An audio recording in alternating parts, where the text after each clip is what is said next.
Hi friends, তোমরা কেমন আছো? আশা করি সবাই ভালো আছো। আজকে আমার নাইট ব্লগ। আমরা যে ঘরে থাকি সেই ঘরটা তোমরা দেখো। দেখো, এখানে আমরা গ্যাস রাখি টেবিলের উপরে, নিচে রান্না বান্নার সামান, নুনের ডিবা, হেরি ফেরি যা থাকে সব কিছুই। আমাদের কারেন্ট চুলাও আছে ওই যে নিচে, কিন্তু বিল না দিতে পারার জন্য আমরা ওটা ইউজ করি নাই। দেখো, আমাদের এখানে বাস্কা আছে। আমি সেলাই করি, সেলাইয়ের সামান ওই যে সুতা ডিবা, লেস, দু চারটে দেখো পিসও রয়েছে, পিসগুলাও আনে রাখেছি। এখানে সেলাই মেশিনটা আছে। তারপর ওইদিকে আমার ছেলে মেয়েদের দুজনেরই বই ব্যাগ, ওরা স্কুলে যায়। ওই দেখো ওইখানে আমাদের ভগবানের ফটোগুলো আমরা রেখেছি সাজায় নিয়ে। দেখো, ছোট ঘরের মধ্যে সব কিছুই রাখতে গেলে একটু সাজায় নিয়েই রাখতে হবে। এই যে এখানে ফ্যান আমাদের আছে, একটা বড় ফ্যান, একটা ছোটো আছে, সেটা তো খারাপ হয়ে গেছে। এখানে আমার হাজব্যান্ডের কাপড়গুলো সব টাঙিয়ে নিয়ে রেখে দিয়েছি। আমরা এই ড্রামগুলোতে জল রাখি। যাই হোক, তোমরা তো আমাদের ঘরের ভিউটা দেখলে। এরপর আমি আজকে নাইটে ব্লাউজ সেলাই করব। আমার একটা বৌদি আমাকে ব্লাউজ সেলাই করতে দিয়েছে। তোমরা ভিডিওর মাধ্যমে দেখো কিভাবে আমি ব্লাউজটা কাটছি, ঠিক আছে?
তোমরা আমার ভিডিও দেখতে থাকো কীরকম আমি ব্লাউজ সেলাই করছি। কেন কি দিনে তো আমাদের সময় হয় নাই, আমরা সবজি বাড়িয়ে কাজ করি, তার জন্যে আমাকে রাইতেই সেলাই করতে হয়। দেখো, আর আমার ভিডিও ভালো লাগলে লাইক করে দিবে।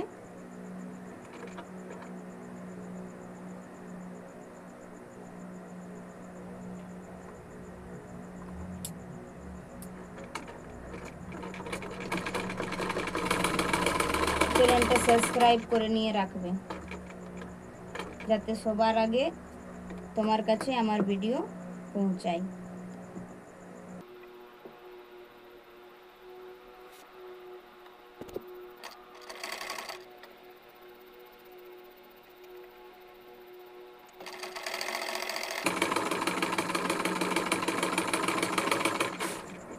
তোমরা আমার video like, comment, share, subscribe করে দিবে।